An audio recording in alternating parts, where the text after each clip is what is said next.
Bonsoir tout le monde, j'espère que vous allez bien. Je vous invite à tapoter le live, à le partager. Vous prenez le cœur du jour à côté de mon nom et vous envoyez les cadeaux qui sont où les objectifs et vous écrivez Good Live.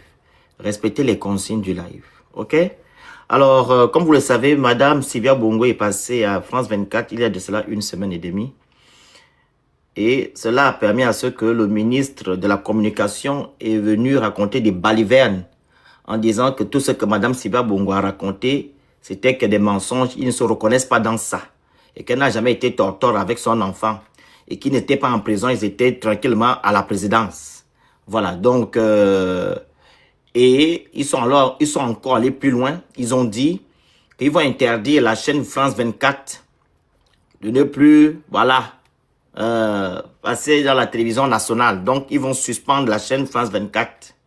Aujourd'hui, je constate que le collaborateur de Lingema qu'on appelle Bertrand Zibi se retrouve à France 24 aujourd'hui pour répondre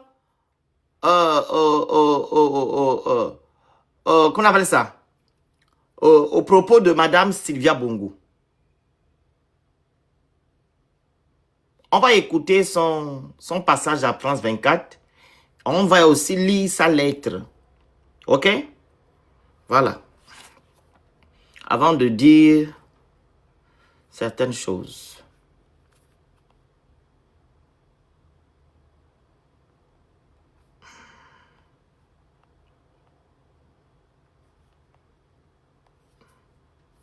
Alors, c'est là. Non, c'est incroyable. Jour du Gabon.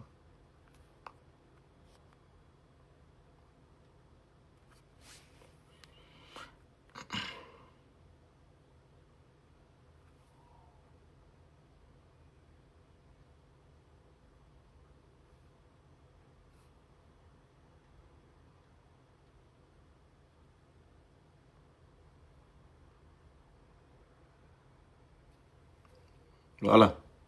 Ali Bongo, dont le régime l'a emprisonné pendant 6 ans. Merci à vous d'être là. Merci. Vous êtes aussi désormais conseiller stratégique de l'Union des bâtisseurs. Alors l'Union des bâtisseurs, c'est le parti qui a été fondé par le général Brice Clotaire Oligui Nguema, qui a pris le pouvoir en août 2023, avant d'être élu président l'an dernier. Sur nos antennes, récemment, l'ancienne première dame Sylvia Bongo a accusé le régime Oligui de l'avoir secrètement séquestré et d'avoir torturé notamment son fils Noureddine, des propos jugés diffamatoires par le pouvoir à Libreville. Quelle est votre réaction à ces déclarations de l'ex-première dame? Merci. C'est avec beaucoup d'indignation, mais surtout de colère, que nous avons suivi celle qui se faisait appeler par les Gabonais à une époque la sorcière Ambianda Ambianda, à cause de son caractère, mais vraiment colérique. Ensuite, cette dame, elle a tellement fait de mal à notre pays. Il vous souviendrait qu'il y a quelques années, en une journée d'emplette à Paris, cette dame avait dépensé 1 million d'euros pour un collier, une bague et une gourmette. Et alors? Et alors? Olingema avait une montre de 300 millions d'euros. Philippe Patek. Qu'est-ce que tu diras par rapport à ça? Oligui, en tant que porteur de sac, il a une montre de 300 B, 300 M d'euros.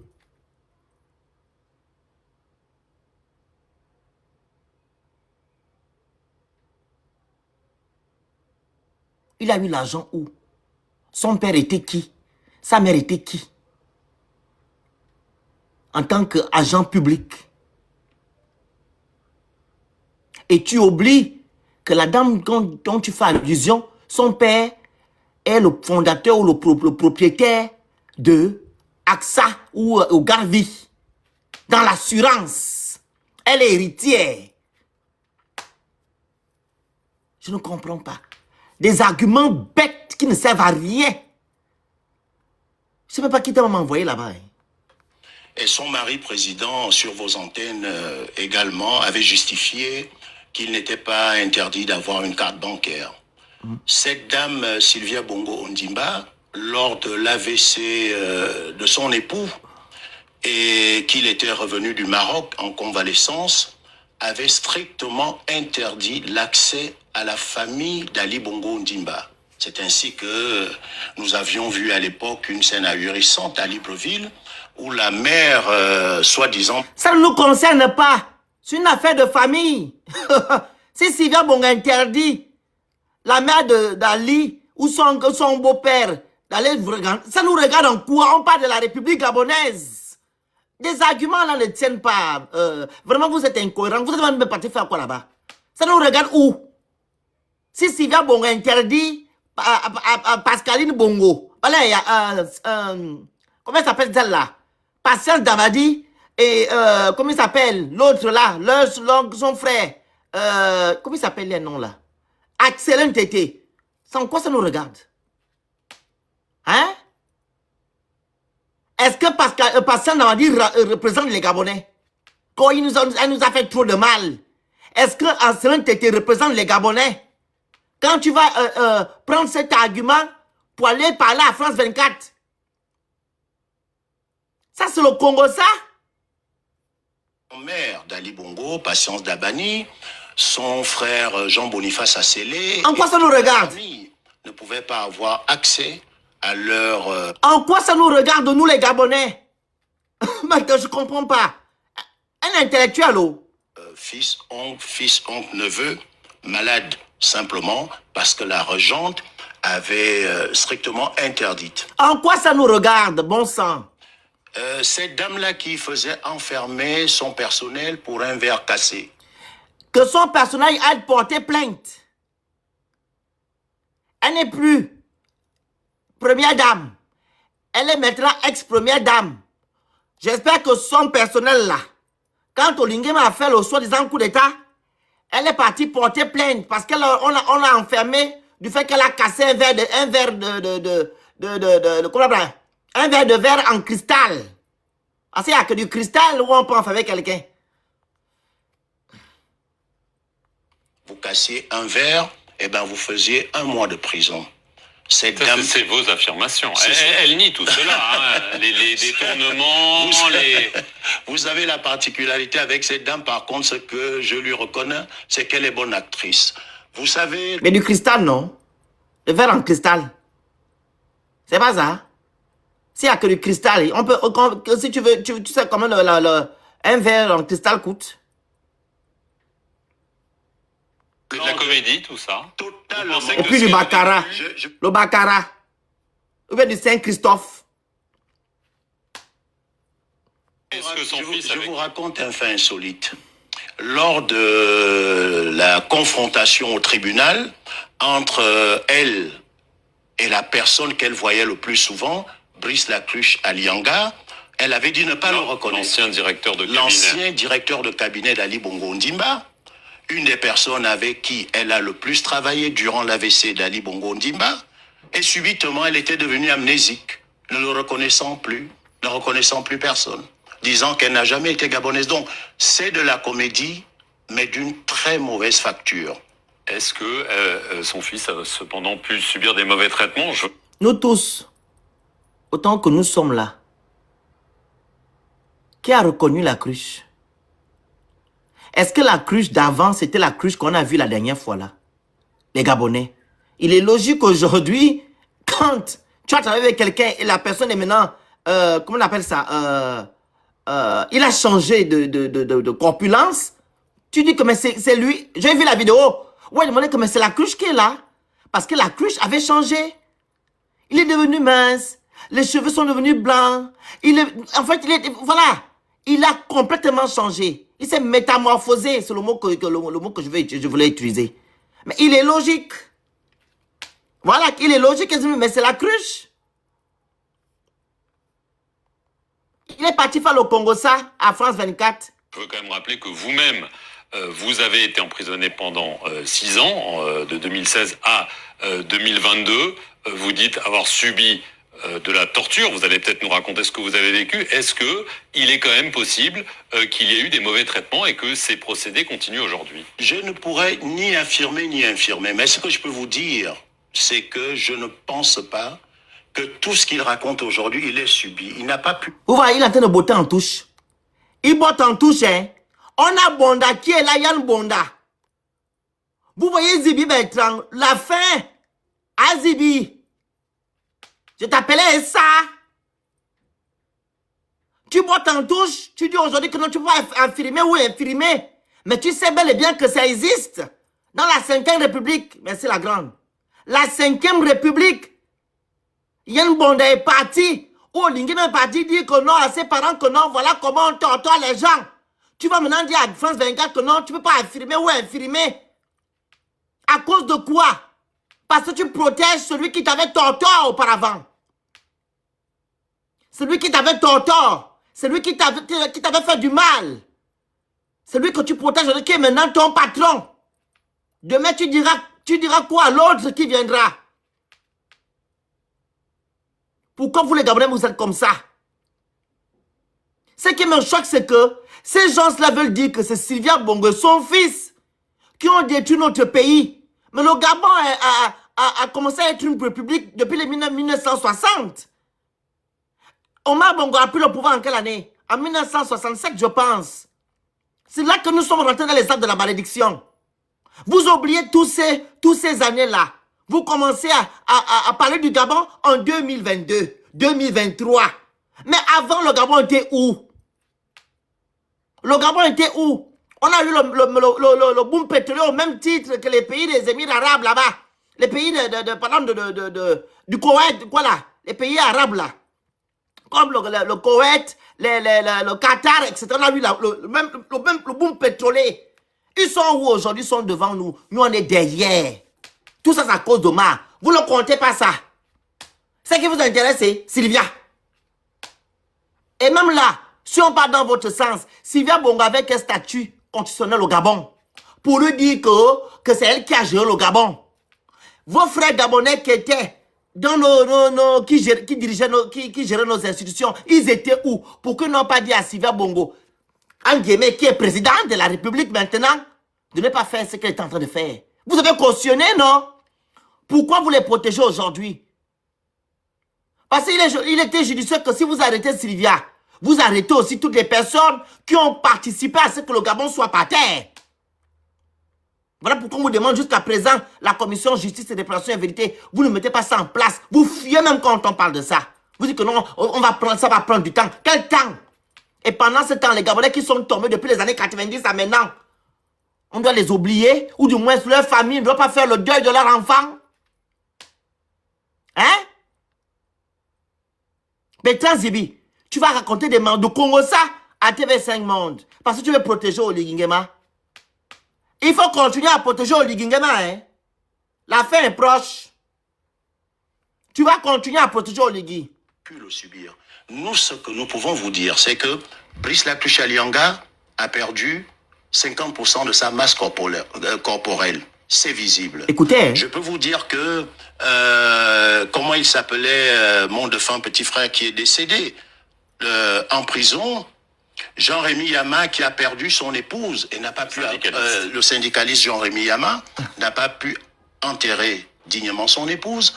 Notre ambassadeur actuel, Guy Abanda, qui s'était fracturé une jambe, a dû se traîner, mais vraiment n'a eu la vie sauve que parce que quelqu'un a pu lui mettre dans un coffre. Tout ça sous Ali Bongo. Sous Ali Bongo, naturellement. Et vous, qu'est-ce que vous avez vécu? J'ai été pris le 31 Écoutez, août au QG de Jean. Partagez le live. 2016. Pendant l'élection très controversée à la présidence. Très controversée. Racontez-nous ce que vous avez soir, vécu. ça a été l'indisible. Nous avons été bombardés à l'arme lourde. C'était l'équivalent d'un mois de bombardement en Ukraine. Partagez le live, vous envoyez les objectifs, vous écrivez good live, sécurisez mon live. Je ne vois pas des good live là, je ne vois pas les objectifs passer, je ne vois rien. Sécurisez le live, pardon. Parce qu'il y a des mots qui sont en train de tenir là qui ne sont pas bien entendre. Les impacts de balles s'y trouvent encore. Moi, personnellement, j'ai vu des dizaines et des dizaines de morts. Mais comme Les autorités disent 3. malheureusement, aujourd'hui, vous savez, il n'y a pas de vérité qui ne finissent par sortir. Avant de revenir sur ces événements, je veux savoir ce que vous avez vécu. Parce Donc, que Sylvia Bongo a parlé de certaines choses qu'elle a vécues. Racontez-vous. Je suis arrêté au soir du bombardement. Je suis pris par les services d'Ali Bongo Ondimba, les services spéciaux. Oui. Je suis emmené dans une fosse septique. Où je suis émergé presque au cou. J'y demeure 3 jours. Ensuite, ils ont fabriqué, allaient mettre une arme dans mon chantier, etc., etc. Les habitudes d'Oligui. Je suis donc envoyé à la prison centrale de Libreville, où ils ont expressément ouvert un quartier qui s'appelait le CB. Le CB, c'était l'endroit, lorsqu'il y avait la condamnation à mort, l'exécution au Gabon, avant qu'elle ne soit abolie. Sécurisez le live, s'il vous plaît. Était mis pour la dernière fois avant leur exécution. Donc, c'est un bloc de béton, 50 cm de plafond en béton, 50 cm d'épaisseur. Et vous n'y restez qu'en sous-vêtements. En moins de 15 minutes, vous dégoulinez comme si on vous a versé un seau d'eau. J'y ai passé 6 mois, j'ai perdu 50 à 60% de mon acuité visuelle. Oui. Ensuite, il m'a transféré Ali Bongo sur ordre personnel. Ali Bongo, écoutez bien. C'est encore aujourd'hui que l'on appelle à la prison centrale de Libreville le CA. Le CA, c'est quoi? C'est là où se trouvent tous les malades mentaux. Parce que l'asile psychiatrique au Gabon, en réalité, n'existe que de nom. Lorsqu'un fou commet un impair, il est envoyé dans ce quartier. Inhumain, j'ai résidé pendant 4 ans et 3 mois avec des malades mentaux totalement schizophrènes, fous. Ok. Vous avez été torturé. Et les tortures, c'était pire. J'ai été torturé en même temps que Ondoa Bessol, Roger, qui est l'adjoint de Jean-Rémy Yama aujourd'hui. Il avait du sang qui coulait des yeux, des nez et des narines. Il vit. J'ai été torturé en même temps que Karl Mindoumi Nzamba, ancien député de la transition. Il porte les séquelles jusqu'à aujourd'hui. Il en est presque infirme. J'ai été torturé au point où j'ai fait 3 fois différentes comas. C'est-à-dire, on vous torturait, on vous laissait pour mort. Qui donnait les ordres? Les ordres étaient directement donnés par Ali Bongo. Comment vous le savez? Comment vous Parce pouvez que le les prouver? gens... Maintenant, tu dis ça, Ali Bongo. On te parle de Sylvia Bongo. Et on te parle de Sylvia. Toi, tu parles d'Ali. Tu n'es pas informé que le conseiller du président est passé à TV5 Monde dit que non, Ali Bongo, on n'a pas jugé Ali Bongo, on n'a pas condamné. Il est même protégé par la constitution du 16 novembre 2024. Ah, Bertrand Zibi, on te parle de Sylvia, toi tu vas parler de Ali. Mais Ali Bongo est protégé par Oligui. Pourquoi tu ne poses pas de questions à Oligui qui a dit que non, Ali Bongo, il faut rentrer. Quand Sylvia Bongo avait vu la première fois Oligui Nguema, qu'on l'avait arrêté, il avait dit à Ali, pars. Ali a dit, je ne pars pas. Sans ma femme et mes enfants. Je vais mettre la vidéo là tout à l'heure. Je vais d'abord vous mettre la vidéo du conseiller du président, le papa là qui parle là, qui aime parler trop français là. Il s'est le papa petit Koudouda, qui a la moustache là, qui veut devenir grand là. Le petit papa là. Le petit papa qui a la petite moustache, c'est là, un petit qui est dans la moustache. Je vais mettre la vidéo du petit papa là. Je vais vous mettre ça ici. Vous allez écouter comment le papa l'a dit que Ali et, comment il s'appelle? Ali n'est pas jugé, il n'a pas été condamné. Ok? À TV5 Monde. 2 secondes. Je mets là-bas la vidéo, là, après on va poursuivre. Le port du cerveau est obligatoire chez moi, s'il vous plaît, les kunabélistes. Je vous invite à tracer. C'est pas votre niveau ici. Ali Bongo alors. Allez. Ali Bongo bénéficie d'un statut qui lui est conféré par la nouvelle loi fondamentale gabonaise. Et donc Ali Bongo n'a pas été condamné, il n'a pas été jugé. Non, mais il n'est même pas poursuivi. Et son épouse, c'est son épouse et son fils qui ont été jugés. Donc il a un statut particulier, c'est un peu différent. Je remets. Nouvelle loi fondamentale. Pour Ali Bongo alors. Ali Bongo bénéficie d'un statut qui lui est conféré par la nouvelle loi fondamentale gabonaise. Et donc Ali Bongo n'a pas été condamné, il n'a pas été jugé. Non, mais il n'est même pas poursuivi. Et son épouse, c'est son épouse et son fils qui ont été jugés. Donc il a un statut particulier, c'est un peu différent. C'est la nouvelle loi fondamentale de notre pays qui en fait d'ailleurs un membre d'honneur de la Cour constitutionnelle. Donc Et la loi n'est pas rétroactive. Ça sous-entend que cette loi a été votée en 2024. Donc c'est le prochain président qui devait bénéficier de ça et non Ali. Mais ils font le le possible pour écarter Ali de tout. Parce qu'Ali, c'est le frère de Pascaline. Et c'est Pascaline qui a fait le coup d'état au Gabon. Et c'est Pascaline qui gère Oligui. Je vais vous faire écouter maintenant la vidéo de Sylvia Bongo où elle dit que son mari, quand ils ont vu pour la première fois Oligui, Oligui a dit à Ali de partir. Ali a dit il reste. Et que sa femme n'a rien y voir. Vous-même, vous allez vous mordre me canne. Vous-même, c'est la fin de votre système. La fin, c'est moi qui vous dis. Vous êtes en train de courir dans le sac. Le sac est fermé. Hein? Vous êtes en train de courir à l'intérieur. Mais vous ne partez nulle part. Vous tournez, vous tournez, vous tournez, vous tournez, vous tournez, vous tournez. Voici la vidéo là. Que vous achetiez nos produits.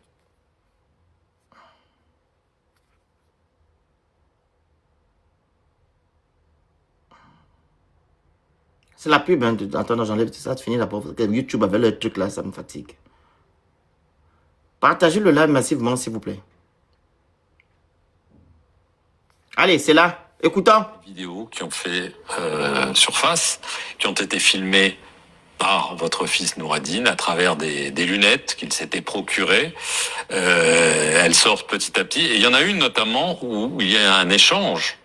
Vous avez dit que vous n'avez pas vu le président Oligui. Avec le président Oligui, au moment de votre départ, où il vous demande de ne pas parler de mauvais traitement, de ne pas parler de vengeance, et de dire que vous n'étiez pas en prison, mais au palais. Est-ce que vous pouvez nous raconter? Alors, le président Oligui, je l'ai vu 3 fois. Écoutez. Je l'ai vu une première fois. On est convoqués. Donc, on était au sous-sol. On nous remonte dans les salons où souvent vous avez dû faire votre interview. Et là, il y avait mon mari. Alors, j'étais très heureuse que j'ai pu voir mon mari et j'ai pu voir mon fils Jalil. C'était la première fois que vous le revoyez. Voilà. Et donc, il y avait des membres de la famille. Et on était plusieurs. Alors, il y a un long comme ça. Et un bureau devant. Et le Gérald Oligui qui rentre, s'assoit et dit, voilà, ça a été une diatribe contre mon fils, contre moi, que moi je gérais le pays à la place de mon mari. Enfin, la diatribe, les accusations que vous connaissez. Et là, mon mari s'est fâché et il a dit, ma femme n'a jamais géré le pays. Je suis responsable. Si vous devez faire quelque chose, vous le faites contre moi. Il a dit, non, vous pouvez partir, vous êtes libre. Écoutez, hein. Vous partiez, d'ailleurs, parce que... Ali est libre. Vous pouvez partir. Et c'est là qu'Ali dit, non. Je ne pars pas sans ma femme et mon enfant. Bertrand Zibi, celui que tu défends aujourd'hui là, défends celui qui t'avait envoyé en prison. Raison pour laquelle je dis que tu es incohérent dans ce que tu dis. Vous faites du aide-moi à détester parce que Sylvia Bongo a un côté français. Et comme pour vous, ce sont les étrangers qui sont venus détruire le Gabon. C'est que ce sont les Gabonais de souche qui ont vendu le Gabon aux étrangers. Et qui ont permis à ce que certains étrangers viennent faire du n'importe quoi à cause de vos intérêts. Et c'est ça que tu fais aujourd'hui. Tu vas témoigner, tu vas raconter des bêtises à France 24 à cause de tes intérêts. Et si on parle de Sylvia Bongo, on ne parle pas d'Ali. Qu'est-ce que Sylvia Bongo t'a fait? As-tu vu Sylvia Bongo à la prison centrale? Tu as vu Sylvia Bongo là-bas? Tu as vu Sylvia Bongo avec le ngan à 3 h du matin? Tu dis que c'est Ali qui t'a foutu en prison. Mais c'est lui qui t'a bastonné là-bas. C'est pas Oligui Nguema. On va lire ta lettre aujourd'hui. Où tu as cité le nom d'Oligui Nguema que s'il venait te bastonner en prison. Bertrand Zimi, pourquoi vous êtes mauvais? C'est quoi cette méchanceté? C'est quoi ça?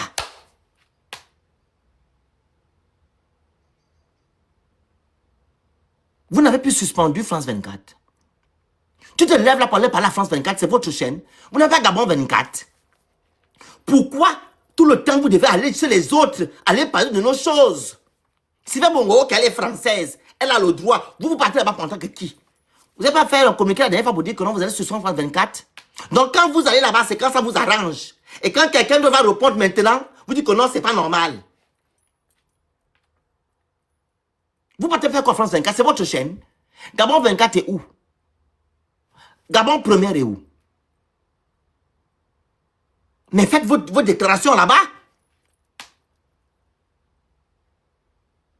Et tu vas faire un HS. On te parle de Sylvia Bongo. Tu vas parler d'Ali. Ali Bongo t'a fait. Mais c'est pas Sylvia Bongo qui t'a fait. On va remettre la vidéo de ce monsieur-là. Oh non, mais c'est incroyable. Hein?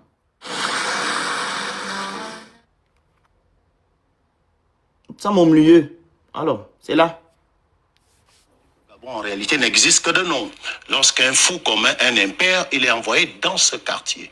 Inhumain, j'ai résidé pendant 4 ans et 3 mois. Et c'est Sylvia Bongo qui t'a envoyé là-bas. Mentaux totalement schizophrène, fou. Et c'est Sylvia. Vous avez été torturé. Et les tortures, c'était pire. J'ai été torturé en même temps que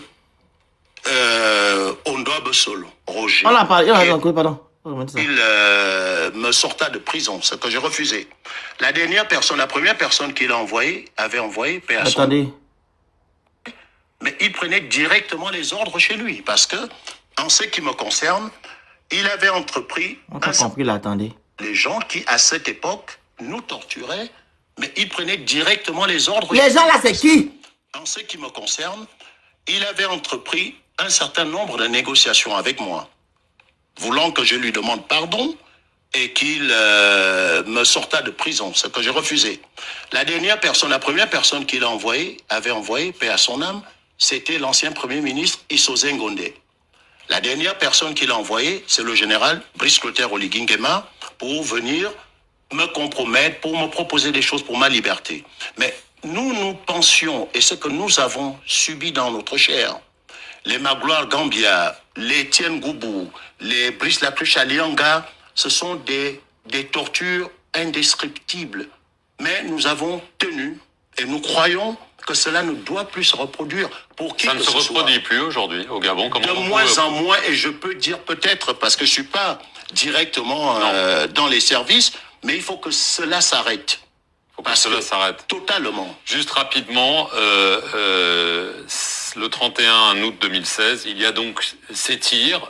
Est-ce que vous espérez que la vérité fera jour? Il y a eu toute la controverse sur les chiffres de l'élection, qu'on a dit sans doute qu'Ali Bongo avait, mais il y a eu surtout ces incidents mortels. Aujourd'hui, je suis un peu heureux de ce que cette vérité commence à sortir. Il y a une semaine, un des grands journaux de la France, le Marianne, a fait un super article à l'intérieur avec une enquête détaillée. Que dit Marianne? Marianne dit qu'il y a une plainte qui a été déposée. Contre qui? Mais que Marianne ne comprend pas, ces enquêteurs français, qu'au Quai d'Orsay, il y ait rétention d'informations. Sur 235 documents estampillés défense, il n'y en a que 35 qui ont été... Ils sont liés à ce qui s'est passé ce jour-là. Et il y a 280 dossiers sous-scellés concernant les exactions du 31 août au Gabon. Mais la vérité finira par sortir. Pourquoi? Parce que Mais le 31 août là, que tu fais allusion, mais Oligui Nguema ne condamne pas les gens qui sont allés faire l'assaut au QG de Jamping. Quand il parlait à l'armée, j'ai même mis la vidéo là hier sur les... Je vous ai mis ça hier, non? Il a dit à ses grands frères qui ont fait l'assaut que, vous avez fait l'assaut qui devait nous protéger. Il ne dit pas là que non, vous êtes allés faire du mal à nos frères. Et que voilà, non. Mais, Bertrand Zibi, je ne sais pas si tu es parti, quand tu es parti là-bas à France 24, tu t'es d'abord documenté parce que tu fais honte, en gros. On voit bel et bien que non, vous êtes en train de faire du aide-moi détester, tout sauf Sylvia Bongo. Elle n'a pas le droit de parler. Mais là, on te pose des questions sur elle, mais toi, tu vas parler d'Ali Bongo. Mais Ali Bongo n'a pas commis d'acte au Gabon, il est protégé par la constitution gabonaise. Il n'a pas été jugé, il n'a pas été condamné. Maintenant, tu parles d'Ali Bongo comment? Mais va porter plainte. Si tu connais ton bourreau, va porter plainte. Le Phénix, bonjour, ça va chérie? Bonjour la grande. N'écris pas. Tu sais, tu risques d'avoir les mots de tête, tu vas avoir les mots Non, de je peux avoir les tête. mots de tête, je ne veux même pas voir ça. Je n'écris Tu même sais, pas. ces gens, ça, c'est des clowns. Est-ce que tu comprends? Mhm, Tu sais, je m'abstiens même d'écouter ces affaires. C'est parce que j'étais en live tout à l'heure. Je mhm, parlais un peu de la situation de la crise avec la guerre qu'il y a entre une partie du Moyen-Orient et les mhm. États-Unis. Et j'ai brossé ça, mais vite fait, parce que j'ai dit que non, non, moi, ces actualités-là, je ne les traite plus. C'est toi qui me fais même découvrir l'interview, parce que j'ai vu ça. Mais j'ai dit que Dana, pour ta santé mentale, n'écoute pas. Tu vois, quand il fait référence au fait que, effectivement, on ait eu à traiter la question justement de la crise post-électorale de 2016, mais ça le discrédite même de l'opinion. Parce Mhm, que sur notre propre territoire, sachant que Ali Bongo était déjà parti, qu'on l'a même enlevé du pouvoir, mhm. ok? La priorité aurait été laquelle par rapport aux instances judiciaires? Ce n'était pas de traiter justement la question de la crise post-électorale là. Il y a Effectivement. eu même un comité qui s'est constitué, partie civile, pour dire que non, nous faisons partie des familles, des recherchés, des disparus, des séquestrés, des martyrs de 2016. Moi-même, je les ai combattus pour dire que si vous commencez à juste mettre l'accent sur 2016, ceux de 2009, ceux des années précédentes doivent aussi se 90. constituer avec vous, tu vois. Il y a eu Exact. ces échauffourées là entre nous. Mais au-delà de ça, Zibi a fait quoi pour convaincre Oligui ou bien le CTRI de cette époque-là pour que effectivement la commission justice, réparation et vérité soit mise en place pour vraiment mettre la lumière La sur ça lumière. Mhm. afin que la France n'ait pas finalement à encore s'ingérer dans une affaire qui est gabonaise parce que les faits se sont déroulés au Gabon. Mhm. Les victimes sont sans doute des Gabonais ou en tout cas des résidents du territoire national. Qu'est-ce qu'ils ont fait? C'est pas eux-mêmes. Tu sais quoi? Il faut rechercher la déclaration de Laurence. Laurence était venue répondre parce qu'elle était porte-parole. Elle a dit qu'ils ne parleront pas de ça au dialogue. Parce que pour eux, ils ne veulent pas que leur dialogue ou leur 5e république soit une république des règlements de Ça prend compte. de compte. Trouve cette déclaration-là. Et que ils vont prendre du temps pour faire ça, donc ils ne peuvent pas faire ça pour le moment. Ça va faire 15 ans pour faire des enquêtes. D'accord. Mais pourquoi donc ils en parlent? Pourquoi ils se sont concernés par cette investigation qui est relancée aujourd'hui dans l'opinion en France? Moi, je veux comprendre. Le Gabon est une annexe de la France. Finalement, on fait partie des dom-toms ou c'est un État souverain? Je me mute, vas-y, désolé. Mais c'est incroyable en fait. C'est incroyable. Je cherchais la lettre de Bertrand Zibing à Bégué. Tu as trouvé? Il C'est a là. effacé. Oui, oui, Gabon Review à ça. On a ça ici, on a fait la capture. Très bien. C'est qu'il a effacé la lettre là? Ah bon, hein? Oui, Zibi a effacé ça. Merci André. Il est fait ça pourquoi? Oh, remarque bien, la capture là n'est jamais tirée du compte des Zibi. C'est Gabon Review. Oui, oui, c'est ça, j'ai dit Gabon Review là. Ah, donc, je me mute.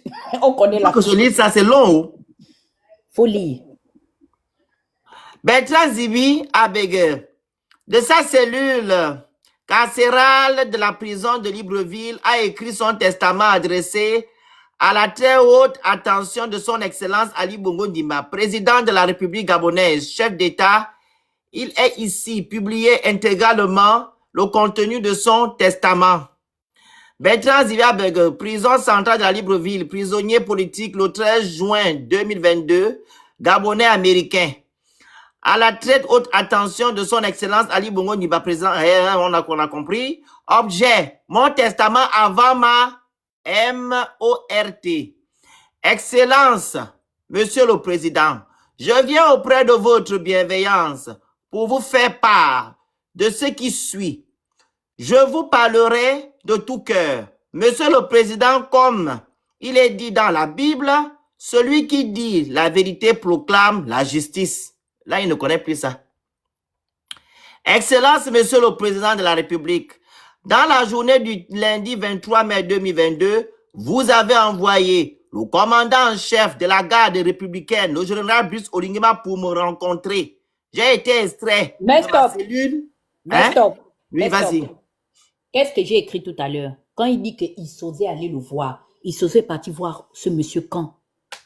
La seule fois où nous avions été mis au courant, et c'est même grâce à nous, les voix de relais, parce que il n'a jamais écrit et que les médias, tu sais, je reviendrai sur ce que les médias font au jour d'aujourd'hui aux activistes que nous sommes. C'est par l'entremise des activistes que nous sommes que cette lettre-là a été mise en exergue et relayée par les médias. Effectivement. Maintenant, il vient de déclarer que Issoze était allé le voir. J'ai dit que maintenant, ce n'est pas vrai. Dans la lettre de Zibi Bertrand, il ne fait référence qu'à la visite d'un ministère qui est celui d'Oligui Nguema. À quel moment ce monsieur a mentionné la présence Issoze Ngonde, le pauvre, pas son âme. Pardon, continue. J'étais persuadée, hein, mais comme je n'avais pas la lettre, j'ai dit, voilà, c'est là. Ce n'est pas vrai.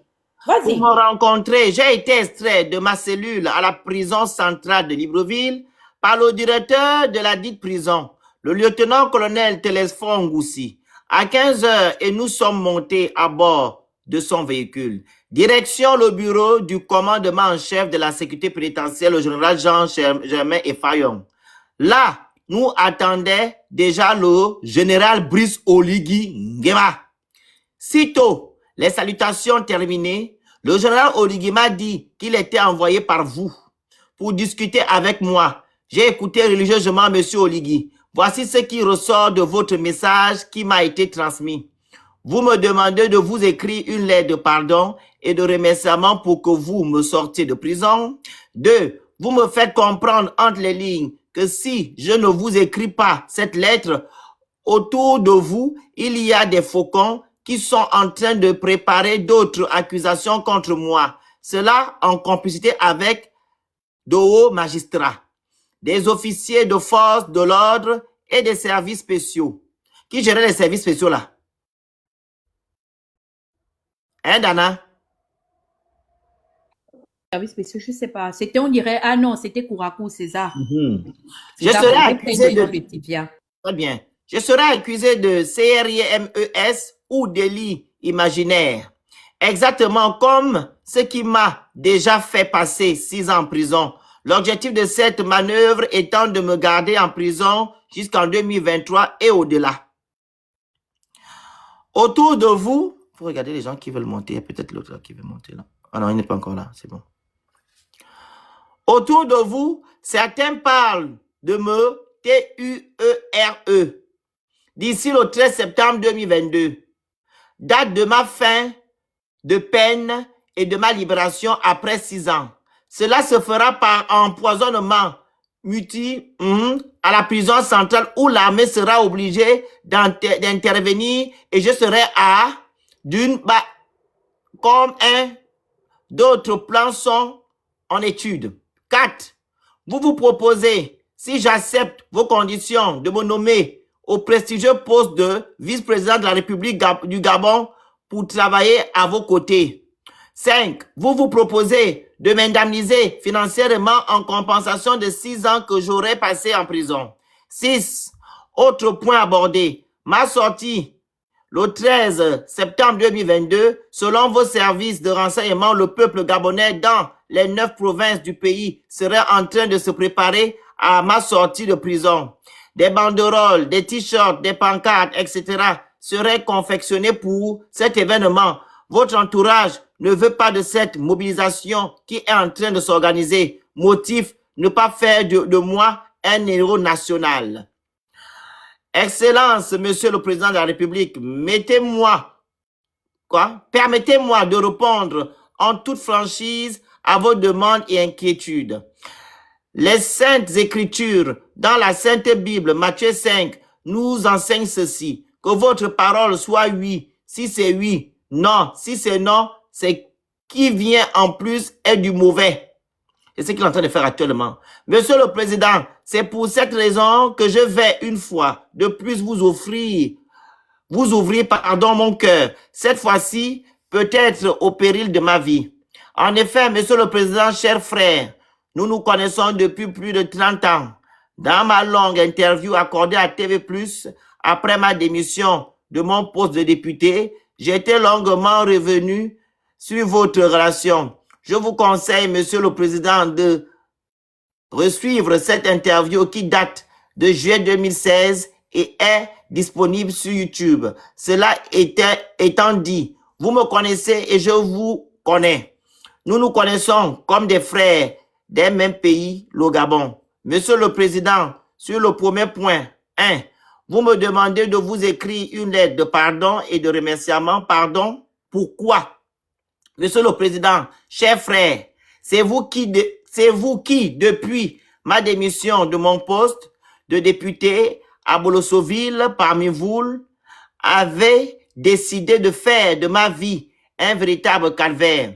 Au passage, je vous signale que je n'étais pas le seul député à démissionner en 2016. Juste quelques jours après ma démission, mon domicile familial avait failli partir en fumée. Des éléments encagoulés y avaient mis le feu. N'était la solidarité de nos voisins qui avaient fait preuve de rapidité et d'efficacité pour arrêter l'incendie, ma famille aujourd'hui serait dans la rue. Ensuite, j'ai échappé miraculeusement à la MORT dans la nuit du 31 août 2016, lors de l'assaut du quartier général du président Jean Ping, qui avait fait plusieurs MORTS.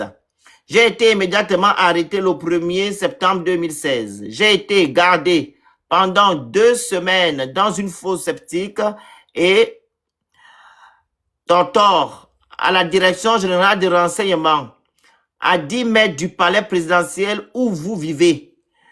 De fausses accusations, de fausses preuves ont été inventées contre moi pour m'envoyer en prison. 2 agents de la direction générale de renseignement clairement identifiés aujourd'hui. Les nommés Mathieu Liyinga, alias Molan Inzele Darel, sont allés déposer une dans mon chantier. Après un pseudo fouille de 5 minutes, ils ont retrouvé l'arme qu'ils avaient eux-mêmes dissimulée au préalable. Un cri-cri notoirement connu du grand banditisme dans notre pays, le nommé Kemebiel Ahmed André alias Fiston, a été instrumentalisé par vos plus proches collaborateurs, vos aides de camp, Arcel Envoy et Luc Envam. Selon les propres propos de Sieur Kemebiel lors de mon procès en appel, le monde entier avait été médusé. Au tribunal, lors de mon procès, ce n'était plus l'arme trouvée dans mon chantier qui a été présentée, mais une autre. Et il y avait plus ni chargeur, ni balle trouvée dans la... Excusez-moi, je coupe hein, pour que TikTok ne nous emmerde pas. Nous étions passés au tribunal d'une guerre de type Kalachnikov à un... Voilà. Le monde entier avait été... Bref. Tous les témoins cités par Maître Bongo Mavungu Emery, l'avocat du... et qui par un grand hasard est aussi votre avocat, m'avaient tous innocentés à la barre lors du jugement devant le peuple gabonais au nom de qui la justice est rendue. Malgré mon innocence, malgré la falsification grossière des preuves, malgré le plaidoyer mémorable de tous mes avocats, j'ai quand même lourdement été condamné à peine de 6 ans ferme. 6 ans de ma vie partis en fumée. À la prison centrale de Libreville, j'ai été torturé plusieurs fois en présence de l'ancien directeur de l'époque, le général Paul Mitumbu. J'ai même perdu pendant plus de 3 mois l'usage de mes pieds. J'ai également eu une il raconte tout ça. Voilà, je saute. Hein. Pendant ces tortures, j'ai failli et laissé ma... D'autres moins chanceux et moi, à l'instar du défunt détenu au limbo et du Togolais Thomas, y ont laissé leur vie par leur âme. J'ai séjourné 6 mois en CB, un quartier disciplinaire de la prison, véritable enfer sur terre, pardon. Dans ce quartier, il n'y a pas de lumière, juste quelques trous d'aération. On ne savait pas quand il faisait jour ou nuit. Plus de 50 degrés, pardon, on ne pouvait porter qu'un slip, tellement la chaleur y est suffocante. J'ai été resté 6 mois en slip et torse nu, sans un autre habit. En CB, j'ai perdu 30% de ma vue. J'ai vu là-bas la MORT de très près. D'ailleurs, j'avais perdu plusieurs co-détenus. J'ai été ensuite envoyé Le pendant... Phoenix, Oui, le Phoenix, mais un peu stop. vas-y. Dans la lettre là, en Mhm. dehors du fait qu'il interpelle Ali d'être celui qui aurait envoyé un émissaire, moi je n'ai pas entendu le nom d'Ali Bongo Sivia ou bien de Noureddine là parmi les personnes qui mentionnent là. Ça c'est le premier point. Mhm. Le deuxième point, pourquoi depuis 2023, il n'oblige pas réparation, justice et réparation auprès de ces personnes qui ont joué des rôles bien spécifiques et identifiables par lui-même Mhm. et certainement d'autres personnes. Pourquoi il ne réclame pas justice auprès de ces personnes? Elles sont toutes décédées, elles n'habitent plus toutes au Gabon, ou bien la justice ne peut pas mettre la main sur toutes ces personnes. C'est ça qui est le vrai point, parce qu'on est déjà même fatigué. Mhm. C'est trop Si on loin. l'a attaché dans la suite de la lettre là-bas, on comprend, mais c'est où? La date qu'il a pris la responsabilité d'aller interpeller, saisir les pouvoirs publics pour interpeller ces personnes, c'était quand? Ou bien c'est sur le plateau de France 24, on dépose les lettres là-bas et on demande réparation. Excuse-moi, tu peux continuer. Ils sont en train de faire une cabale sur Sylvia Bongo. Félix, On je t'envoie le voit une ici. vidéo où il a fait une interview où il disait qu'il a porté plainte à Ali Bongo. Donc je ne comprends pas maintenant comment ça retourner sur Sylvia maintenant. Voilà. Donc, comme je dis souvent, Madame Sylvia Bongo n'est pas un enfant de cœur, ni son fils. OK? Ces personnes ont fait certaines choses au Gabon. Moi, je ne détiens pas des preuves. Vous non plus. Il n'y a que les gens qui étaient avec eux qui peuvent nous dire, ou du moins l'État gabonais, parce que quand on nous dit que non, Sylvia Bongo signait les documents, qui nous apportent ces documents-là, on va voir. OK? Mais quand vous faites ce que vous faites actuellement là, que vous voulez mettre tout le tort sur cette femme et son enfant, je ne suis pas d'accord. Dana vient de dire quelque chose là, que Bertrand Zibi a subi des choses. Pourquoi il ne porte pas plainte? Pourtant, ces gens-là sont toujours vivants. Ils savent même le champagne avec ces gens-là aujourd'hui. Ils mangent ensemble. Pourquoi ils ne portent pas plainte à ces gens-là? Les exécutants, ok, c'est Ali qui envoyait, mais ceux-là qui partaient faire, c'est qui? Ton parent lui-même, Olingema, quand il venait te voir à la prison centrale, il n'a pas vu que non, tu étais dans les problèmes. Pourquoi il n'a pas dit à Ali là-bas que non? Il n'est pas logique qu'on puisse torturer quelqu'un comme ça. Il faut faire sortir Bertrand Zibi. Pourquoi il ne l'a pas fait?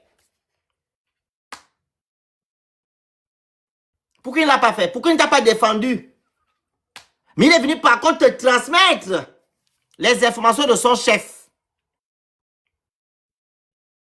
Et tu veux nous parler de ce que tu as vécu. Ok, on compatit. Mais c'est pas Sylvia Bongo qui t'a fait ça?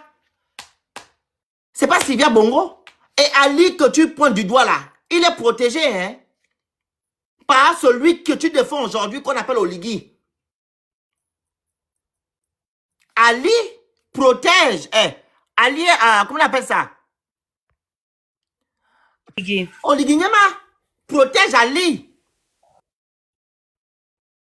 Donc, pourquoi tu ne pointes pas du doigt à ton parent, ton chef?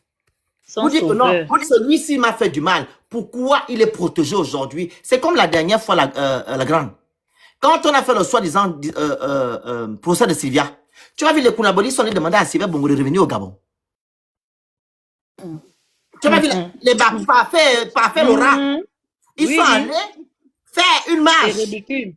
Pour demander à ce que Sylvia Bongo rentre. Mais pourquoi vous ne demandez pas vous n'avez pas demandé à Oligui que quand tu as fait sortir Sylvia Bongo, pourquoi tu ne nous as pas demandé?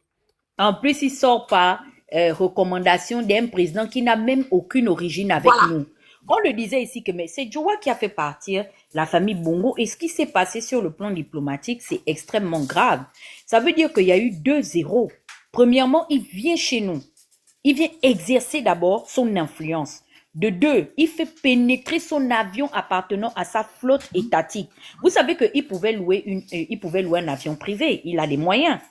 Mais quand vous voyez un chef d'État envoyer son avion personnel portant les effigies et les armoiries de son pays. Mais ça veut dire que c'est un langage qui s'adresse à nous pour démontrer qu'il est en rapport de force. Ça ne se fait pas. À moins que ce soit une visite officielle. La famille Bongo n'est pas l'unique famille exfiltrée après une perte de pouvoir. Il y a eu des exemples qui sont référents partout ailleurs. La preuve honnête, c'est que Yaya Jammeh fait aujourd'hui l'exil à côté chez nous là à Malabo, non? Est-ce que vous aviez entendu que quand Obiang a décidé finalement de recevoir Yaya Jammeh, il a envoyé l'avion présidentiel équato-guinéen sur le sol gambien? Non! Mais l'exfiltration s'est faite d'une manière ou d'une autre. Mais chez nous, ça a été clair.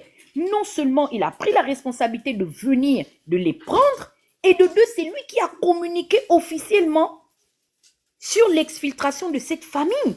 Si les autorités estimaient qu'elles étaient en position de force et que c'était juste ce qu'elles faisaient, parce que maintenant, tu sais, ils sont confus. Le problème là me donne mal à la tête. Tu sais, je suis tombée sur des médias parce que tout le monde maintenant devient maintenant journaliste au Gabon, je sais pas, communicant. Ils disent non, finalement, ils brandissent l'argument selon lequel Oligui a fait preuve de bonté et de clémence vis-à-vis de cette famille. Je dis, mais vous-même, vous nous aviez dit qu'ils sont sortis pour des questions de santé. Donc, vous avez fait l'amnistie et nous, on n'a pas été mis au courant. Donc, la bonté là, c'était où? Mais entendez-vous dans vos labos, il y a trop de versions. Regarde la version de Théopathe. Théopathe dit que finalement, Ali Bongo serait bénéficiaire d'une loi qui lui permettrait de n'être inquiété de rien. Bon, pourquoi les collaborateurs d'Oligui finalement font du bruit? Merci. Bonne question. Vous comprenez plus. Pourquoi vous faites le bruit? Puisque la Constitution a estimé qu'Ali était un bon dirigeant. Voilà. Ali n'a tué personne. Ça exclut de facto le témoignage des libertés. Il n'y a aucune crédibilité. Tata Huguette, je me permets d'intervenir là. Il faut comprendre leur logique. Dans leur logique, c'est que Ali Bongo n'a rien fait de méchant. Ali Bongo n'a rien fait. Ali Bongo a été un président exemplaire. Déjà, je comprends même pas, sur la base de ça, pourquoi nous, on nous fait le reproche de soutenir Ali Bongo. Pourquoi vous nous reprochez de soutenir quelqu'un que vous définissez comme quelqu'un d'exceptionnel qui aurait bien géré le Gabon? Parce que pour attribuer à Ali Bongo un statut particulier, et même comment on appelle ça, le statut de juge constitutionnel, de juge constitutionnel, il faut pas nous faire le reproche de soutenir ou je sais pas trop quoi Ali Bongo. Alors leur logique est très simple. Ali Bongo n'a rien fait. La coupable de tout, celle qui a détruit le Gabon, celle qui a fait en sorte que les Gabonais meurent de faim, n'aient pas de quoi se soigner, n'aillent pas à l'école, c'est Sylvia Bongo et dans une moindre mesure son fils également. C'est ce qu'elle entend dire. La logique, elle est simple. Non, parce qu'elle dit que pourquoi ils font le bruit? Pourquoi ces collaborateurs viennent faire le bruit? Ils font le bruit parce qu'ils sont dans une ligne défensive qui est de dire que la responsable, c'est Sylvia Bongo et Noureddine. Ali Bongo n'est responsable de rien. Mais non, elle parle par rapport à Bertrand Zibi. C'est Bertrand Zibi qui était parti dire à France 24 que c'est Ali Bongo, le responsable, qu'il avait tort, etc. Raison pour laquelle elle dit, pourquoi toi tu prends tes pieds pour aller à France 24 pour parler d'Ali, sachant que ton maître dit que non. Effectivement, c'est contradictoire. Et je suis d'accord avec elle sur ce point-là. Voilà. Il faut choisir une ligne et vous restez sur cette ligne. Voilà. Les uns ne peuvent pas venir dire que Ali Bongo est super, il jouit d'un statut particulier parce qu'il a été président, et puis d'autres se lèvent, vont à France 24, une chaîne qu'ils ont pourtant condamnée. Ils ont dit que cette chaîne-là était une chaîne de désinformation qui jetait l'opprobre sur le Gabon, et c'est également sur cette même chaîne-là qu'ils vont s'exprimer pour apporter des éléments contradictoires à ce que Sylvia a dit. C'est totalement, vous êtes ambigu, on n'arrive plus à vous suivre. Vous faites du bricolage à la tête de l'État, vous savez même pas où vous partez. Vous n'avez aucune ligne, vous ne poursuivez aucun objectif, et c'est grave pour le Gabon. On ne peut pas avoir des gens qui n'ont aucune vision. Vous n'êtes même pas logique avec vous-même, c'est grave. Pour revenir, Tata, je te laisse finir et puis je vais prendre la parole. C'est incroyable. Je disais que, princesse, dès que la loi là, justement, est La loi appliquée fondamentale, il sur faut la préciser. personne d'Ali Bongo, ça veut clairement dire également que Oligui n'avait aucune légitimité de venir renverser Ali. Il a fait un coup d'État sur la base de rien. Parce que Ali devait continuer et pouvait continuer de gouverner parce que c'était un bon président. Exact. On ne lui reproche rien, il n'est coupable de rien, Merci. il n'a absolument rien fait. Ça exclut la montée. En fait, Fumula est exclu du débat. Parce que j'ai vu aujourd'hui et j'ai aimé cette improvisation de ce frère gabonais. D'ailleurs, je ne sais pas comment il est, mais j'ai récupéré ça. Il dit, mais ce monsieur est le président du copil citoyen ou il devient le président du complice citoyen. Je dis, oh, j'adore. J'ai repris ça. Fumula n'a aucune légitimité d'exister. Le témoignage de Nzibi Bertrand n'a aucune crédibilité parce que les faits sont réels. Voilà. Les hommes de la loi qui ont la responsabilité de quoi? De contrôler l'action de l'État et également de sanctionner, estiment qu'il n'y avait aucune prérogative ou aucun mobile pour pouvoir condamner la gouvernance d'Ali Bongo. Donc, pourquoi il y a du bruit au jour d'aujourd'hui? La preuve en est, c'est que Ali n'a jamais eu à répondre de rien. De deux, Madame Sylvia Bongo n'est n'est coupable de rien. Parce que les instances judiciaires de la République du Gabon a estimé que elle ne devrait répondre de rien en présentiel. Ce procès n'est que la résultante d'une main forcée pour essayer de faire asseoir la grogne de la population. Mais sur la base du réel, en dehors du fait qu'on nous avait filmé quelques images, Madame Sylvia a quitté le processus légal, carcéral, selon le code pénal en République gabonaise, peut-être 30 jours après son arrestation. Ça veut dire que devant la loi, logiquement, Madame Sylvia n'est reprochée de rien. Parce que, à moins qu'on veuille au jour d'aujourd'hui nous informer qu'en République gabonaise, le kidnapping de certaines personnes fasse partie du code juridique gabonais. Et là, je me remets à la disposition des spécialistes de cette question. Soit, moi, j'accorde le bénéfice du doute, elle a été relaxée, comme son mari Ali était relaxé. Si elle a été kidnappée, parce que c'est un fait, on a les preuves, que les tenants du pouvoir et leur porte-parole nous expliquent pourquoi cette dame, son fils et certaines personnes ont été exfiltrés de la procédure légale. Pourquoi se sont-ils retrouvés dans une annexe du palais présidentiel qui finalement devient aujourd'hui une prison de référence en République? Moi, je sais que la maison d'arrêt se trouve du côté de Gros Bouquet là-bas. Mais pourquoi ils sont au palais? Pourquoi le palais est toujours l'endroit indiqué depuis des décennies comme un endroit où des exactions sont commises à l'endroit des personnes qui ne sont pas en accord avec ceux qui gouvernent? Je préfère m'arrêter par là et tu peux continuer. Alors, Donc, vas-y, princesse. alors, ce que moi je voulais dire, c'est que il faut qu'on fasse attention à ne pas mélanger les choses. Il ne faut pas qu'on soit dans l'amalgame. Parce qu'aujourd'hui, en réalité, la question ne se pose pas fondamentalement sur la situation de Madame Sylvia Bongo Valentin. Pourquoi? Parce que les faits que Madame Sylvia Valentin dénonce aujourd'hui, ça peut être plus d'ampleur parce qu'elle était première dame, c'est une ancienne première dame, et que son fils était fils de président. Ils ont exercé d'une manière ou d'une autre le pouvoir. Ça leur confère un certain statut. Et ceux qui disent aujourd'hui ont peut-être un peu plus d'écho par rapport à ce que les autres ont dit auparavant. Ce que moi je veux dire, c'est que la torture n'est pas une vue de l'esprit au Gabon. C'est un fait réel. Et comme Madame Sylvia Bongo Valentin, beaucoup d'autres Gabonais subissent ces actes horribles. Peut-être que les gens ne nous comprennent pas parce qu'on met peut-être l'accent sur la situation des Bongo Valentin. Mais au-delà des Bongo Valentin, regardons un peu au-delà des Bongo Valentin. Est-ce que ce phénomène existe au Gabon, oui ou non? Mais M. Bertrand Zibi, qui s'exprime aujourd'hui sur les plateaux internationaux, mais il est la preuve palpable que ces actes-là, cette façon de faire ignoble, existe bel et bien au Gabon.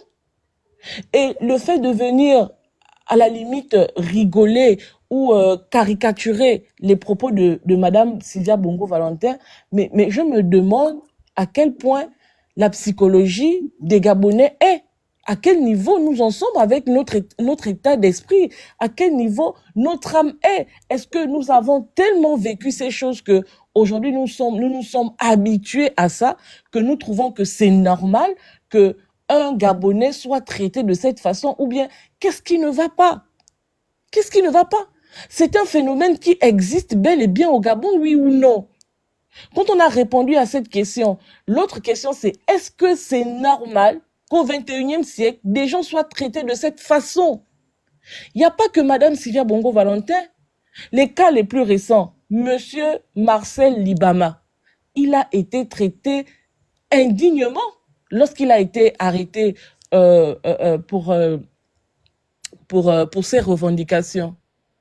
Il y a Bob Mengom qui est également maltraité. Il y a Carl Stacey, je parle des cas récents.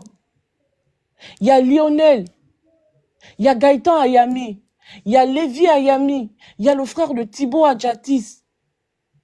Mais c'est des faits que nous vivons au Gabon.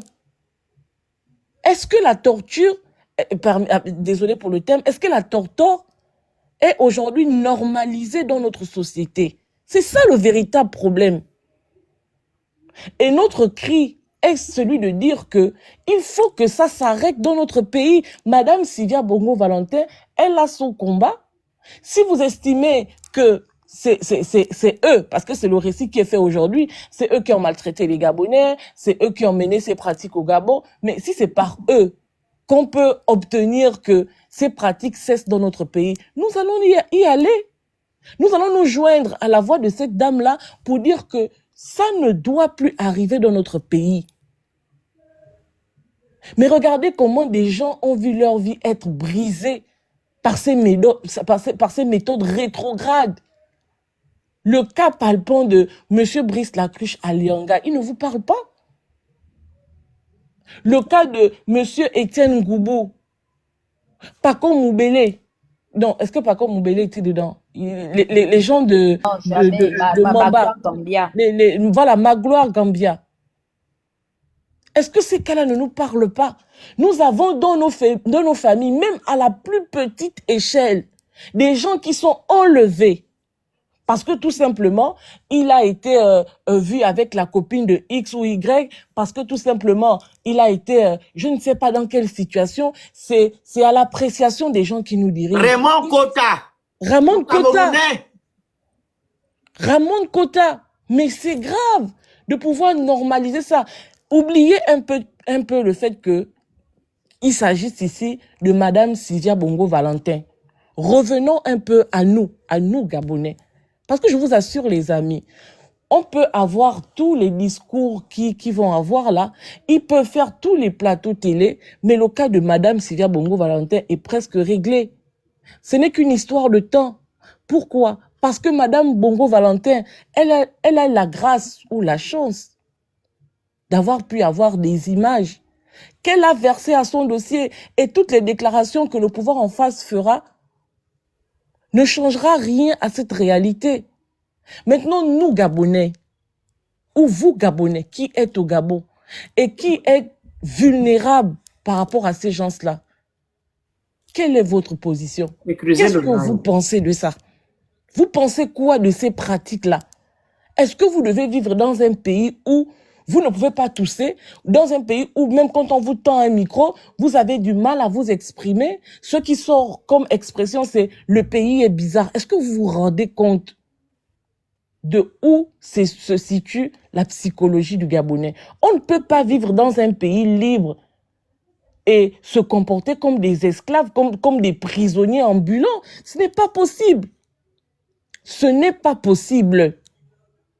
Quand je vois Bertrand Zibi venir aujourd'hui raconter ce qu'il raconte, je me dis qu'il y a un problème. Est-ce qu'il est atteint du syndrome de Stockholm ou bien je ne sais pas trop? Parce que les personnes qu'il défend aujourd'hui, mais M. Ali Bongo, lui-même il le dit, que la personne qui a été mandatée, encore là, il faut aller dans les faits pour savoir si véritablement, quand Oligui est allé lui dire que M. Ali Bongo a dit, est-ce que véritablement c'était M. Ali Bongo qui avait envoyé Oligui, ou bien est-ce que c'est Oligui qui de son propre chef est allé? Mais là, ce qui est clair, c'est que les personnes qu'il cite sont aujourd'hui avec lui au Gabon.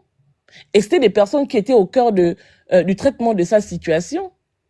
Ces personnes continuent d'exister au Gabon et ces personnes continuent ces traitements. Je parle même encore de Nazi. Nazi, quand il est sorti du sous-sol de la présidence. Mais la présidence qui est le symbole de notre République ne peut pas se constituer en un endroit de séquestration. Mais c'est grave.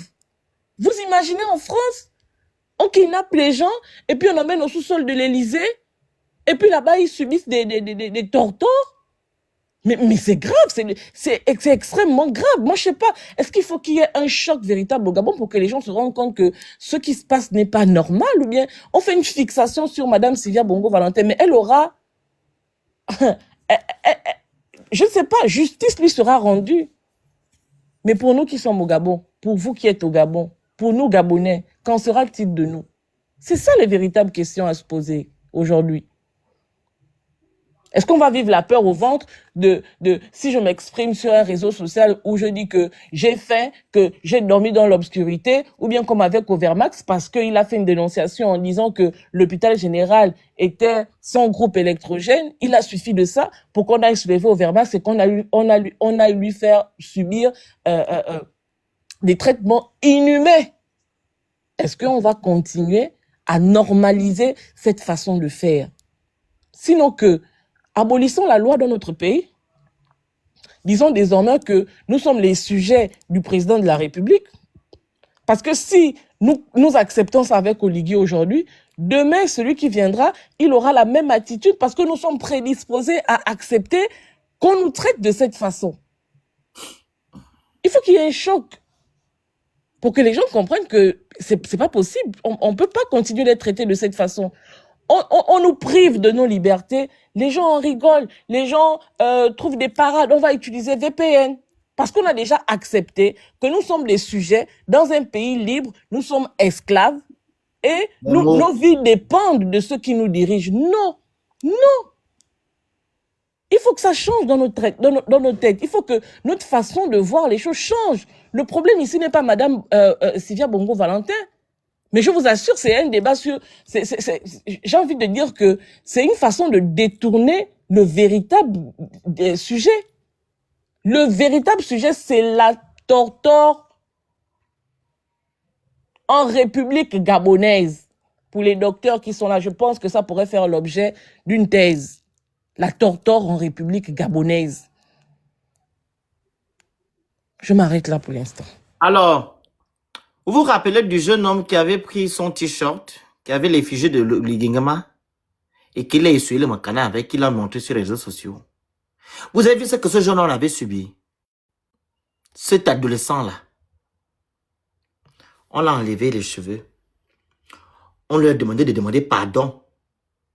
Il s'est agenouillé devant, je ne sais pas qui, c'est le gouverneur ou c'est le dieu du Gabon. Et les Gabonais ont validé cette affaire-là. Ça, c'est une torture.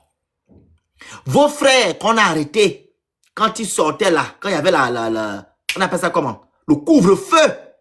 Ils ont pris les mêmes lames. L'eau. Vous avez vu comment les jeunes là s'exprimaient sur Internet en disant que voilà ce qu'on nous a fait. C'est une torture. En fait, c'est une normalité au Gabon. Je vous l'ai dit hier, que laissez l'affaire de Sylvia Bongo. Pensez au Gabon. Je pense que quand vous êtes allé signer vos traités, ou qu'on appelle là, vous avez ratifié à certaines lois concernant le droit qu'on appelle ça comment? Le respect du droit de l'homme. Les gens là vous versent de l'argent.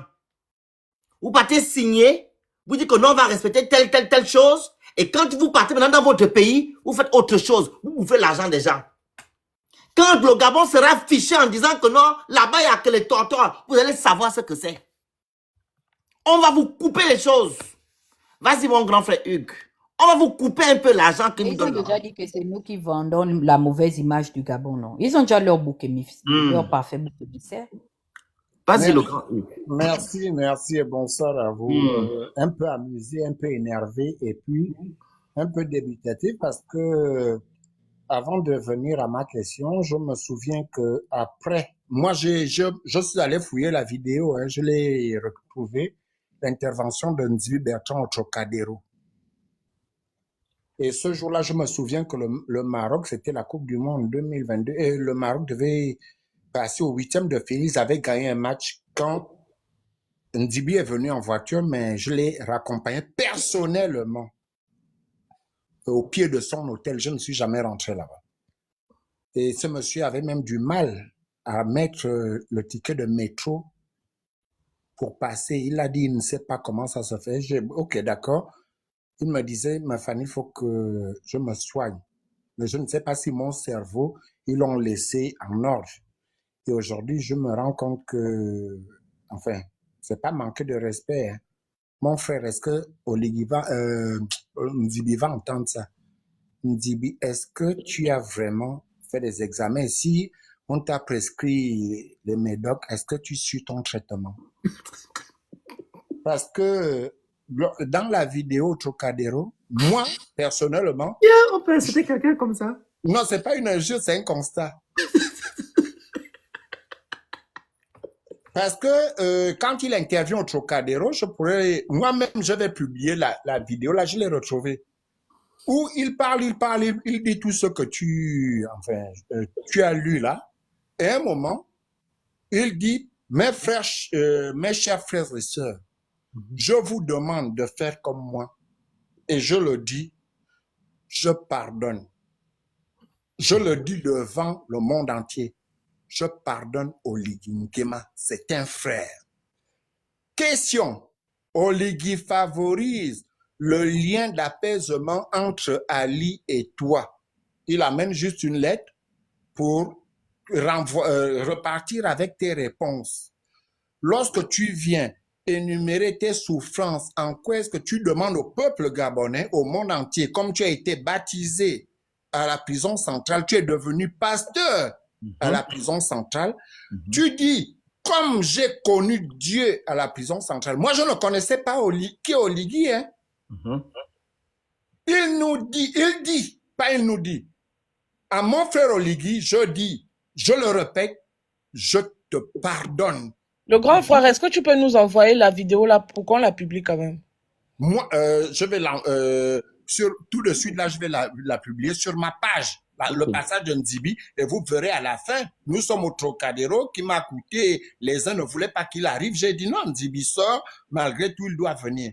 Donc, il dit, je pardonne à Oligui Nguema, sincèrement. Enfin, ma question aujourd'hui, ce n'est pas un amusement, ce n'est pas des attaques. Moi, je ne connaissais pas Oligui. Je lui ai posé la question en marchant. Je l'accompagne personnellement. On arrive à Port-Maillot, son hôtel était plus loin, mais il y avait l'embouteillage parce que le Maroc était qualifié pour les 8e de finale, quelque chose comme ça. Beaucoup de bruit et on marche. Tout seul parce qu'il est arrivé avec sa sœur et sa fille, mais au retour, je l'ai accompagné au pied de son hôtel. Il m'a dit, comment tu ne connais pas Oligui? Je dis non, parce que quand tu as dit il faut pardonner, je ne sais pas de quoi il s'agit. Il me dit, ah, l'histoire nous le dira. La vidéo, dès que je chute, ma question est, oh Nzibi, tu pardonnais quoi à quelqu'un qui faciliter le rapport, les échanges d'apaisement, rapport d'apaisement entre Ali et toi. Là, c'est pas Sylvia et toi, c'est Ali. Le pardon là à Monsieur Oligui, c'était par rapport à quoi? Au lieu de remercier, au lieu de dire, chers amis, ne suivez pas, malgré que l'on soit aide de camp, Il y a des aides de camp qui ont joué un bon rôle tel qu'Oligui. Il a dit, je pardonne à Oligui. Et là, je suis de vie, avant que les gens n'aillent piocher, je vais mettre ça sur ma page. Je ne sais pas vite. Voilà. Mbi, Makambi. C'est là, bravo, papa. Comme ça, on va Comme ça, on va écouter ça tout de suite là à la fin. Tu peux mettre ça, non? Je n'arrive pas. Je vous ai dit, mettre Cara sur votre nouvelle génération là. On va poster sur Facebook. Va poster, puis va mettre ça là. Ok. Puis tu connais son compte, non? C'est avec Sylvain me farmer toi. Est-ce que moi je chante là? D'accord, je vais regarder donc Sylvain. Ok. Voilà. C'est une très bonne chose que l'autre là vient de lui dire, le grand fan. Dans le même sens, moi je vois des gens aujourd'hui qui viennent faire des témoignages disant que ouais, Ngoulou venait en prison, etc., etc. C'est parce que je me réserve le droit. C'est-à-dire que je respecte les paroles dites dans le secret. Sinon, j'allais venir mettre ça sur les réseaux sociaux. Il y a des gens qui ont dit qu'en prison, c'est Oligui qu'ils voyaient pour aller leur faire des choses sales. Je parle juste de la période entre 2010... Je connais à qui tu t'adresses. Il faut mettre ça sur Internet. On est fatigué, princesse. Je parle de la période entre 2019 et 2023. Il faut poster. Les témoignages sont légion. Il y a beaucoup de témoignages, mais vous faites dans la mauvaise foi. Mais oui, quand ils font dans la mauvaise foi, on doit les sanctionner. Et moi, j'ai dit à ces personnes-là que tant que vous ne direz pas la vérité, vous serez totalement brisés à jamais. Parce que c'est la vérité qui libère. Vous ne pouvez pas être aujourd'hui, être en train d'encenser celui qui vous a fait du mal. Voilà. Quand je pense qu'il y a des gens qui le disent à haute et intelligible voix, mais qui n'ont pas le courage de le dire sur les réseaux ou sur les plateformes publiques, que ce monsieur-là allait en prison avec des bois pour introduire dans leur orifice. Dans leur orifice. Eh, les mots, pardon. Orifice, ça c'est impoli. Ils comprennent. Dans leur quaïs. Me canne. Me canne. Voilà. Il y a des gens qui le disent.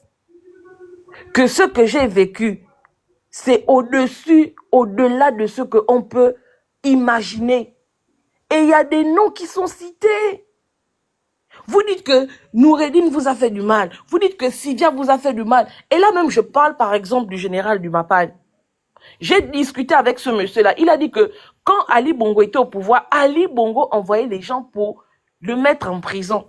Je lui ai dit que frère, quand tu partais en prison, tu étais bastonné, quand on t'emmenait dans les bureaux du B2, etc., etc. Il dit que oui, j'ai été frappé toutes les fois qu'on m'a emmené là-bas. Voilà un Gabonais qui a subi. Aujourd'hui, pourtant, il sait exactement qui lui a fait subir ces choses-là. Au lieu de pointer du doigt à ces gens-là... C'est Sylvain, il est même parti porter plainte à Sylvia ici. Lui, il fait un bon. Il va dire que c'est Noureddine et Sylvia. Et j'ai dit à mon frère, le général du Bapan, que tant que tu ne diras pas qui sont les personnes qui t'ont traité de cette manière-là, tu ne seras jamais libéré. Et je lui ai dit que la preuve que ça n'a jamais été, peut-être, je mets ça en parenthèse, Noureddine ou Sylvia qui a envoyé les gens de Tortor en prison, c'est que même après le coup d'État, le général du Mapan a vécu ce qu'il vivait quand Ali Bongo était président. Parce qu'après le coup d'État, si vous ne le savez pas, le général du Mapan a été kidnappé chez lui. On l'a emmené vers le B2 ou bien la DGR, je ne sais même plus trop. Et on l'a cagoulé, on l'a frappé et on l'a laissé avec la cagoule de 9h jusqu'à au moins 23h. Après le coup d'État, je lui ai dit que... André, il y a les objectifs en haut. Je lui ai dit que, qui t'a fait ça? C'est incroyable de vouloir combattre un ennemi qu'on ne connaît pas. Quand vous menez un combat et vous orientez votre énergie vers le mauvais ou le faux ennemi, mais vous allez perdre d'emblée votre bataille. Ces gens ne sont plus au Gabon. Comment vous concevez que ils ne sont plus là, mais les traitements qui vous étaient affligés lorsqu'ils étaient là, vous subissez toujours ces mêmes traitements-là. Il y a un problème quelque part. Il y a un problème. Quand Ali Bongo est parti, moi, j'estime que les sous-sols de la présidence de la République, si jamais c'était Ali Bongo qui entretenait ça, ces sous-sols auraient dû être fermés. On aurait détruit ces salles-là. Je ne peux pas concevoir que dans un pays libre, il continue d'exister des villas dans des endroits reculés de Libreville où on transporte des gens comme des colis pour aller leur faire tout et n'importe quoi. Allez-y demander au petit frère de Thibaut Adjatis, il vous dira que après le coup d'État, il a été transporté dans une villa, je ne sais pas, loin vers le Cap Estérias là-bas. C'est-à-dire que même quand on t'emmène là-bas, si on te lâche là-bas, on te dit que toi-même retourne chez toi, tu ne connais pas la route. Et puis vous explique que dans ces endroits-là, il y a tout un arsenal de matériel pour Tortor. Il y a les barres de fer, les bois, les pieds de biche, les chicottes, tout ce que vous pouvez imaginer qui pourrait servir à faire du mal. C'est incroyable. La 5e République, oh. Il faut préciser. Tout ça là se passe dans la 5e République. Quand vous avez en face de vous un président, allez-y sur Twitter, parce que désormais c'est là-bas où on publie, vous avez un président de la République qui arrive dans une famille éprouvée, éplorée, et puis commence à expliquer que non, quand j'ai regardé les bras de Yohan Bunda, j'ai su qu'on l'avait mis au pont. Il dit ça naturellement. Il faut te focaliser aussi sur la constitution gabonaise. Et pourtant, l'article 14 interdit la torture dans la 5e République. Bien sûr. Et avant la 5e République,